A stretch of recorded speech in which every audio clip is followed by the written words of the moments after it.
ગણિત, જેમાં પ્રકરણ 11 પ્રકરણનું નામ છે સંખ્યાઓ. તેના વિશે આપણે અભ્યાસ કરવાનો છે. આપણે આગળના વિડિયોમાં જોયું કે તમારા ગણિતના પાઠ્યપુસ્તકમાં પ્રકરણ 11 જે આપણે પાઠ્યપુસ્તક આધારિત માહિતી મેળવી ગયા છે. તો હવે આપણે તમારા ગણિતના લેખામાં પ્રકરણ 11 વિશે વધુ સમજ મેળવીશું અને સાથે સાથે આપણે લીથો પણ જોઈશું. તો તમે તમારા ગણિતનો લીથો ખુલ્લો રાખજો. ચલો હવે આપણે તમારા ગણિતના લીથામાં પ્રકરણ 11 પ્રકરણનું નામ છે સંખ્યાઓ, તેના વિશે માહિતી મેળવીએ. તેમાં સૌપ્રથમ આપણે ક્લાસ વર્ક જોઈએ. તેનો પ્રશ્ન 1 એનો અ ગણો અને સંખ્યા લખો. અહીં તમને એકમ દશક આપેલા છે જે ગણી અને આપણે સંખ્યા લખવાની છે. ચાલો તો સૌપ્રથમ આપણે પહેલું બોક્સ જોઈએ. તો અહીં 10-10 જૂથ છે. 10-10 ના કેટલા જૂથ છે? તો કે 4 જૂથ છે. 1 2 3 અને 4 એટલે કે દશકના ખાનામાં શું આવશે? 4. અને એકમમાં 1 આપેલું છે એટલે એકમના ખાનામાં આવશે 1. 10-10 ના 4 જૂથ એટલે કેટલા થશે? 40. અને 40 ને 1 41. તો અહીં લખવાનું ચોગડે એકડે 41. તે રીતે હવે આપણે સામેની બાજુ જોઈએ. તો કે 10-10 ના કેટલા જૂથ આપેલા છે? 1 2 3 4 5 6 અને 7 જૂથ. 10-10 ના 7 જૂથ આપેલા છે તો આપણે અહીં દશકના ખાનામાં લખશું 7. ત્યારબાદ એકમ જોઈએ. એકમ કેટલા છે? 1 2 3 4 અને 5. તો એકમના ખાનામાં લખશું 5. 7 દશક અને 5 એકમ. 7 દશક એટલે કેટલા થશે? 70. અને 5 એકમ એટલે 70 ને 5 75. તો અહીં લખો 7 5 75. ત્યારબાદ બીજી જોઈએ. તો કે દશક કેટલા આપેલા છે? તો કે 10-10 ના કેટલા જૂથ છે? ચાલો ગણીએ. 1 2 3 4 5 અને 6. તો અહીં આપણે દશકના ખાનામાં લખશું 6. ત્યારબાદ એકમમાં કોઈ પણ આપેલું નથી એટલે ત્યાં લખશું આપણે 0.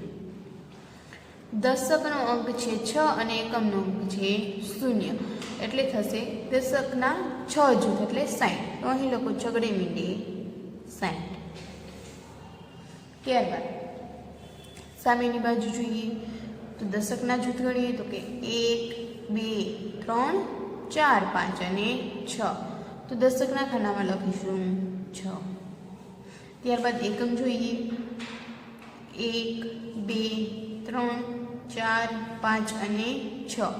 એકમ પણ 6 આપેલા છે તો એકમના ખાનામાં પણ આપણે 6 લખીશું.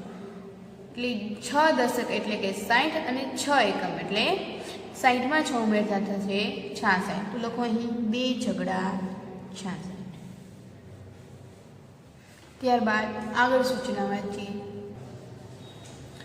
પ્રશ્ન 1 એનો બ સંખ્યા 61 થી 100 ક્રમમાં લખો. ચલો અહીં છે છગડે એકડે 61. તો હવે અહીં આગળ લખીએ આપણે છગડે બગડે 62, છગડે તગડે 63, છગડે ચોગડે 64, છગડે પાંચડે 65, 2 છગડા 66, છગડે સાતડે 67, છગડે આઠડે 68, છગડે નવડે 69, સાતડે મીંડે 70, સાતડે એકડે 71, સાતડે બગડે 72, સાતડે તગડે 73, સાતડે ચોગડે 74, સાતડે પાંચડે 75, સાતડે છગડે 76, 2 સાતડા 77, સાતડે આઠડે 78, સાતડે નવડે 79, આઠડે મીંડે 80, આઠડે એકડે 81, આઠડે બગડે 82, આઠડે તગડે 83, આઠડે ચોગડે 84, આઠડે પાંચડે 85, આઠડે છગડે 86, આઠડે સાતડે 87, બે આઠડા 88, આઠડે નવડે 89, નવડે મીંડે 90, નવડે એકડે 91, નવડે બગડે 92, નવડે તગડે 93, નવડે ચોગડે 94, નવડે પાંચડે 95, નવડે છગડે 96, નવડે સાતડે 97, નવડે આઠડે 98, બે નવડા 99, એકડોની બે મીંડા 100. ચાલો, તો હવે આપણે 61 થી 100 લગી ક્રમમાં સંખ્યા લખી ગયા છે. હવે આપણે પાછળના પેજ નંબર ઉપર જોઈએ. અહીં આપણે પ્રશ્ન 1 એનો ક, જેમાં ખૂટતી સંખ્યાઓ લખો. 51 થી 100 સુધીમાં જે સંખ્યા ના આપેલી હોય તે સંખ્યાઓ લખવાની છે. ચાલો જોઈએ. અહીં પાંચડે એકડે 51 આપેલા છે, તો અહીં આપણે લખશું 52. તે જ રીતે 53 આપેલા છે, તો હવે લખશું પાંચડે ચોગડે 54, બે પાંચડા 55, પાંચડે છગડે 56. ત્યારબાદ 57 આપેલા છે, પાંચડે સાતડે 57, તો હવે લખો પાંચડે આઠડે 58. ત્યારબાદ પાંચડે નવડે 59 અને છગડે મીંડે 60. હવે 62 આપેલા છે, તો છગડે એકડે 61, છગડે બગડે 62 આપેલા છે. પછી છગડે તગડે 63, છગડે ચોગડે 64, છગડે પાંચડે 65, બે છગડા 66, છગડે સાતડે 67, છગડે આઠડે 68. ત્યારબાદ છગડે નવડે 69 આપેલા છે, તો અહીં આપણે લખશું સાતડે મીંડે 70. સાતડે એકડે 71 આપેલા છે, તો ત્યાંથી આગળ લખીએ. સાતડે બગડે 73, સાતડે તગડે 73, સાતડે ચોગડે 74. પછી લખીશું સાતડે પાંચડે 75, સાતડે છગડે 76, બે સાતડા 77, સાતડે આઠડે 78, સાતડે નવડે 79, આઠડે મીંડે 80. ત્યારબાદ આઠડે એકડે 81, આઠડે બગડે 82 આપેલા છે, તો ત્યાંથી આગળ લખીએ. આઠડે તગડે 83, આઠડે ચોગડે 84, આઠડે પાંચડે 85. ત્યારબાદ આઠડે છગડે 86 આપેલા છે, તો આગળ લખીએ. આઠડે સાતડે 87, બે આઠડા 88, આઠડે નવડે 89 અને નવડે મીંડે 90. તો ત્યાંથી આગળ લખો તો કે નવડે એકડે 91 પણ આપેલા છે. ત્યારબાદ લખીશું નવડે બગડે 92, નવડે તગડે 3, નવડે ચોગડે 94, 95 આપણને આપેલા છે. ત્યારબાદ નવડે છગડે 96, નવડે સાતડે 97, નવડે આઠડે 98, બે નવડા 99 અને એકડો ને બે મીંડા 100. હવે આપણે આગળ શું વાંચીએ. પ્રશ્ન 2 એનો અ. તરત પછીની સંખ્યા લખો. જે સંખ્યા આપેલી હોય તેના પછીની સંખ્યા આપણે લખવાની છે. ચાલો, પહેલી સંખ્યા આપેલી છે છગડે પાંચડે 65. તો 65 પછી કઈ સંખ્યા આવશે? તો કે 2 છગડા 66. ત્યારબાદ છે પાંચડે સાતડે 57. તો 57 પછી કઈ સંખ્યા આવે? હા, પાંચડે આઠડે 58.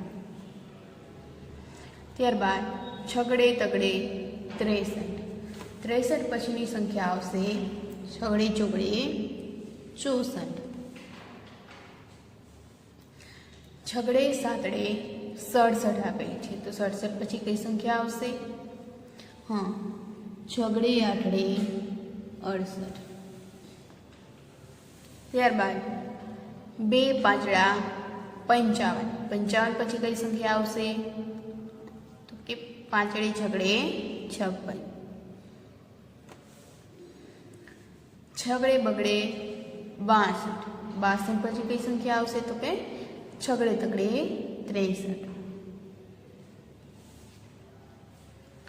છગડે નવડે 69. 69 પછી આવશે સાતડે મીંડે 70. 50. પાંચડે મીંડે 50. 50 પછી કઈ સંખ્યા આવશે?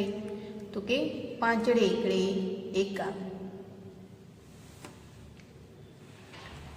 સાતડે ચોગડે 74. 74 પછી કઈ સંખ્યા આવશે? હા, સાતડે પાંચડે 75. સાતડે છગડે 76. 76 પછી કઈ આવશે? તો કે બે સાતડા 77.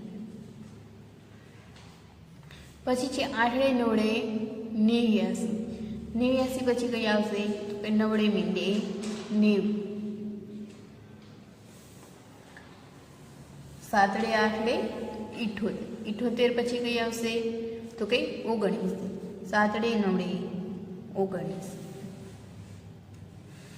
71. સાતડે એકડે 71. તે પછીની સંખ્યા આવશે સાતડે બગડે 72. આઠડે પાંચડે 85. 85 પછી કઈ સંખ્યા આવશે? આઠડે છગડે 86. બે નવડા 99. 99 પછીની સંખ્યા આવશે એકડો અને બે મીંડા 100. આઠડે છગડે 86. 86 પછી કઈ સંખ્યા આવશે? તો કે આઠડે સાતડે 87. નવડે ચોગડે 94. 94 પછી કઈ સંખ્યા આવે? હા, નવડે પાંચડે 55. તો હવે આપણે તરત પછીની સંખ્યાઓ પણ જોઈ ગયા છે. ત્યારબાદ આગળ જોઈએ. પ્રશ્ન 2 એનો બ. તરત પહેલાની સંખ્યા લખો. આની પહેલા આપણે જોયું હતું કે તરત પછીની સંખ્યા લખી છે. તો હવે આપણે જોઈએ તરત પહેલાની સંખ્યા. ચાલો, છગડે બગડે 62 તમને આપેલા છે. તો તેની પહેલા કઈ સંખ્યા આવશે? હા, લખો અહીં છગડે એકડે 61. છગડે મીંડે 60. તો એની પહેલા કઈ સંખ્યા આવશે? તો કે 59. તો લખો પાંચડે નવડે 59. ત્યારબાદ છે છગડે સાતડે 67. તો 67 પહેલાની સંખ્યા આવશે બે છગડા 66. ત્યારબાદ છે પાંચડે ચોગડે 54. 54 પહેલા કઈ સંખ્યા આવશે? તો કે પાંચડે તગડે 53. છગડે આઠડે 68. 68 પહેલાની સંખ્યા આવશે તો કે છગડે સાતડે 67. ત્યારબાદ છે 72. સાતડે બગડે 72. તો 72 પહેલા કઈ સંખ્યા આવશે? તો કે સાતડે એકડે 71.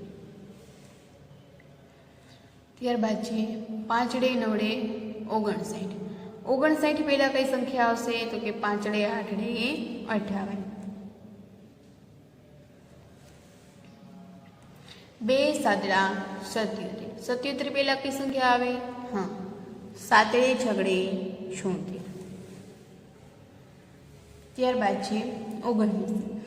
7 × 9 = 79. 79 પહેલા કઈ સંખ્યા આવશે? તો કે 78. 7 × 8 = 78. ત્યારબાદ છે 2 × 6 = 66. 66 પહેલાની સંખ્યા તો કે 6 × 5 = 65. ત્યારબાદ છે 85. 8 × 5 = 85. તો 85 પહેલાની સંખ્યા કઈ આવશે? હા, 8 × 4 = 84. ત્યારબાદ છે 90. 90 પહેલાની કઈ સંખ્યા આવશે? તો કે 89. તો લખો 8 × 9 = 89. ત્યારબાદ છે 89. 89 પહેલા કઈ સંખ્યા આવશે? હા, 2 × 8 = 88. ત્યારબાદ છે 73. 7 × 3 = 73. તો 73 પહેલાની સંખ્યા કઈ આવશે? હા, 7 × 2 = 72. ત્યારબાદ છે 53. 5 × 3 = 53. તેના પહેલાની સંખ્યા આવશે 5 × 2 = 52. ત્યારબાદ આપણે આગળ જોઈએ તો પ્રશ્ન 3 એનો વચ્ચેની સંખ્યા લખો. આપણે પહેલા તરત પછીની સંખ્યા જોઈ અને તરત પહેલાની પણ સંખ્યા જોઈ. તો હવે આપણે જોઈશું વચ્ચેની સંખ્યા. ચાલો, 6 × 1 = 61 અને 6 × 3 = 63. તેની વચ્ચે કઈ સંખ્યા આવશે?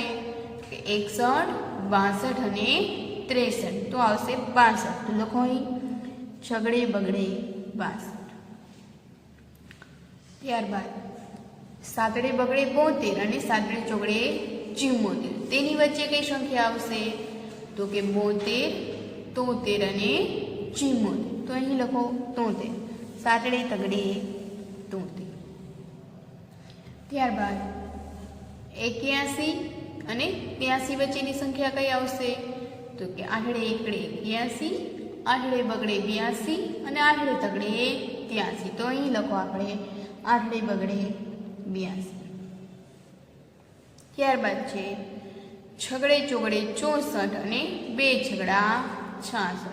તેની વચ્ચેની સંખ્યા તો કે 64, 65 અને 66. તો અહીં લખું 6 × 5 = 65. ત્યારબાદ છે 7 × 5 = 75 અને 2 × 7 = 77. તેની વચ્ચેની સંખ્યા તો કે 75, 76 અને 77. તો અહીં લખો 7 × 6 = 76. ત્યારબાદ 8 × 4 = 84 અને 8 × 6 = 86. તેની વચ્ચેની સંખ્યા કે 84, 85 અને 86. તો અહીં લખો 8 × 5 = 85. ત્યારબાદ છે 67 અને 69. એટલે કે 6 × 7 = 67, 6 × 8 = 68 અને 6 × 9 = 69. તો અહીં આપણે લખશું 6 × 8 = 68. ત્યારબાદ 7 × 8 = 78 અને 8 × 2 = 80. એ બંને વચ્ચેની સંખ્યા કઈ આવશે? કે 78, 79 અને 80. તો અહીં આપણે લખો 7 × 9 = 79.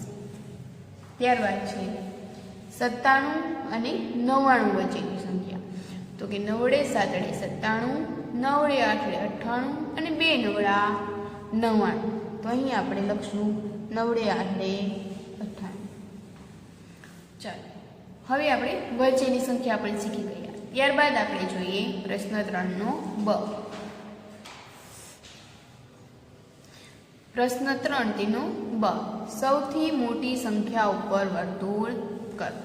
ચાલો, અહીં તમને 3 સંખ્યા આપેલી છે, જેમાંથી તમારે જે સંખ્યા સૌથી મોટી હોય તેના ઉપર વર્તુળ કરવાનું છે. ચાલો, પહેલા કઈ સંખ્યા છે? તો કે 51, 52 અને 53. તો તેમાંથી મોટી સંખ્યા કઈ? હા, 53. તો આપણે 53 ઉપર વર્તુળ કરીશું. ત્યારબાદ છે 58, 52 અને 55. તો તેમાંથી મોટી સંખ્યા કઈ? તો કે 58. તો 58 ઉપર વર્તુળ કરીએ. 59, 60 અને 56. તો તેમાંથી મોટી સંખ્યા કઈ આવશે? હા, 60. તો તેના ઉપર વર્તુળ કરીએ. 68, 67 અને 61. તેમાંથી મોટી સંખ્યા કઈ? તો કે 68. તો તેના ઉપર વર્તુળ કરો. 62, 63 અને 69. તો તેમાંથી મોટી સંખ્યા કઈ? તો કે 69. તેના ઉપર વર્તુળ કરીએ. 70, 65 અને 67. તો તેમાં મોટી સંખ્યા કઈ? હા, 70. તો તેની ઉપર રાઉન્ડ કરો. ત્યારબાદ 79, 80 અને 71.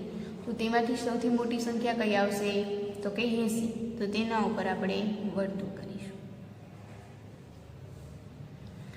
73, 75 અને 76. તેમાંથી મોટી સંખ્યા આવશે 75. તો આપણે 75 ઉપર વર્તુળ કરીએ. 72, 76 અને 77. તો તેમાંથી મોટી સંખ્યા થશે 77. તો આપણે 77 ઉપર વર્તુળ કરીશું.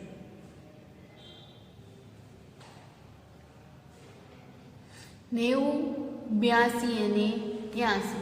તો તેમાંથી મોટી સંખ્યા કઈ થશે? હા, 90. તો તેની ઉપર વર્તુળ કરીએ.